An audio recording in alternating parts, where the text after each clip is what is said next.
I remember the day like it was yesterday. It was early morning, and Gerald Plimpton, the HOA officer, was doing his usual rounds in Oak Ridge Heights.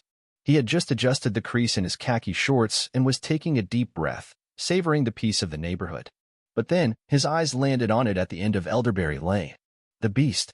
There, parked in direct defiance of HOA Code 7-4B, subsection 9, was a massive military vehicle, matte green, armored like a tank, with a turret mount that looked just a little too real for suburban comfort. Gerald's clipboard slipped from his hand, the papers fluttering to the grass of Mrs. Abernathy's pristine lawn. This wasn't a metaphor, this was real. And Gerald wasn't going to let it slide. He stood there for a second, blinking, not sure if what he was seeing was even possible. This wasn't just a car out of place. No, this was something else entirely, something that should not be in his perfect little neighborhood. And yet, there it was. Gerald fumbled for his ticket pad, hands shaking just a little as he approached the vehicle, ready to issue a citation. That's when the door swung open. Out stepped a woman in combat boots, full fatigues, and a glare that could slice through concrete. She didn't look intimidated in the slightest. "You're about to ride up a U.S. Army patrol vehicle," she said, her voice calm, but there was something steely in it. "You sure you want to do that, sunshine?" Gerald stood frozen for a moment, trying to collect himself. His mind raced. He had been rehearsing this moment in front of his bathroom mirror just 12 hours earlier. He had perfected the stern, no-nonsense tone, the raised eyebrow, the finger jab. He was ready to enforce the rules. But this was different. Gerald was used to taking on people who left their recycling bins out too late or painted their houses the wrong shade of beige. But this was a full-on military vehicle. "Ma'am," Gerald started, finding his voice, "this is a clear violation of the HOA's rules. Vehicles like this." She cut him off. "It's government property," she said matter-of-factly. "Registered under Federal Defense Logistics, part of a state-approved readiness protocol." Gerald didn't really hear most of it. He was too busy crafting the speech in his head about maintaining neighborhood integrity. He didn't want to hear about federal logistics or readiness. He was ready to cite this thing into oblivion. That evening, Gerald went home to his wife, Karen, but the ticketing felt wrong. He knew it in his gut. Still, he couldn't let it go.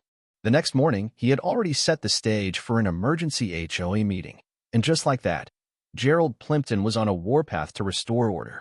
Meanwhile, Grace Rios, the soldier, was simply trying to settle in after a stressful deployment. She had no idea her temporary stay in her brother's home would turn into a battle of suburban proportions. The vehicle she had been assigned was a symbol of her work, a tool for emergency response. But to Gerald, it was an invasion. Grace wasn't the kind of person to back down.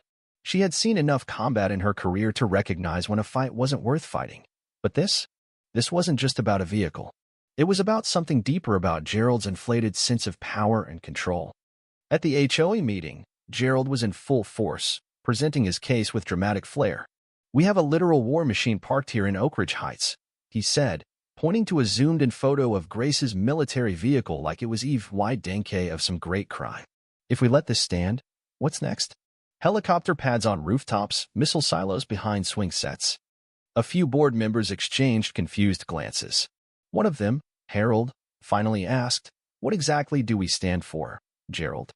It was clear the room was starting to question him, but Gerald wouldn't stop. He was in too deep. Meanwhile, Grace sat quietly, watching the absurdity unfold.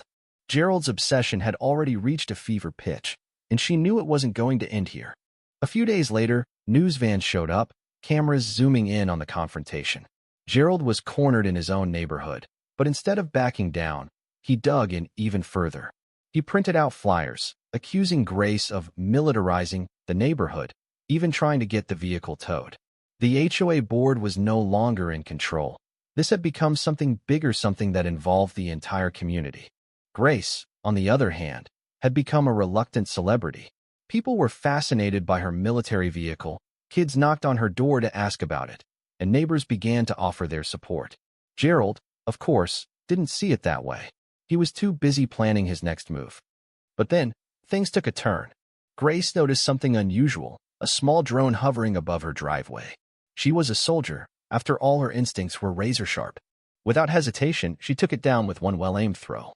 The war was on, but it wasn't a war Grace wanted. She didn't want to make enemies. She just wanted peace. But as Gerald kept pushing, the lines kept blurring. The HOA board voted on Gerald's future. The meeting was tense, with the entire neighborhood watching.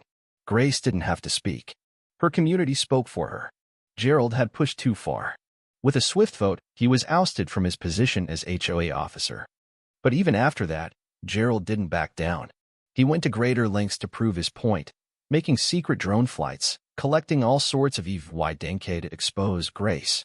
He didn't know it, but he had already crossed a line. The military was watching, and when they discovered his active ties, it was game over for Gerald. Soon after, federal agents showed up at his door. They had uncovered his obsessive behavior, or his illegal surveillance, and his illegal access to government records. Gerald's carefully curated world of HOA rules had collapsed around him. The man who had once been the enforcer of the neighborhood order was now facing serious consequences for his overreach. Grace, on the other hand, had won the respect of the neighborhood. At the annual Oak Ridge Heights parade, she was honored for her service, not just in the military, but to the community as well. The story that started with a petty power struggle had turned into something much more profound. At the parade, Grace sat proudly on a flatbed truck, the military vehicle restored and gleaming behind her. People cheered, kids chanted her name, and for the first time, Grace felt a sense of belonging she hadn't known she'd been looking for. She wasn't just a soldier anymore. She was a part of something bigger than herself.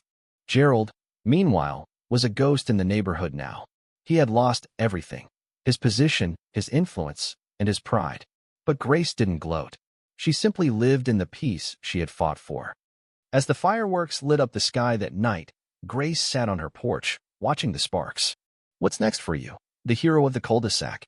Tony asked, nudging her with a grin. Grace smiled, finally at peace. "Hopefully nothing. Maybe some quiet. Maybe a dog." The fireworks exploded in the sky, and the night was full of laughter, warmth, and a sense of normalcy that hadn't been there before. The lesson was clear. Sometimes the most heroic thing you can do is not to fight, but to let things be. And that's what Grace had done. But what about you? Do you think Grace was right to stand her ground? Or should she have just let Gerald have his way? Drop your thoughts in the comments below. Do you believe in the rules? Or do you think sometimes they need to be broken? Let's talk about it.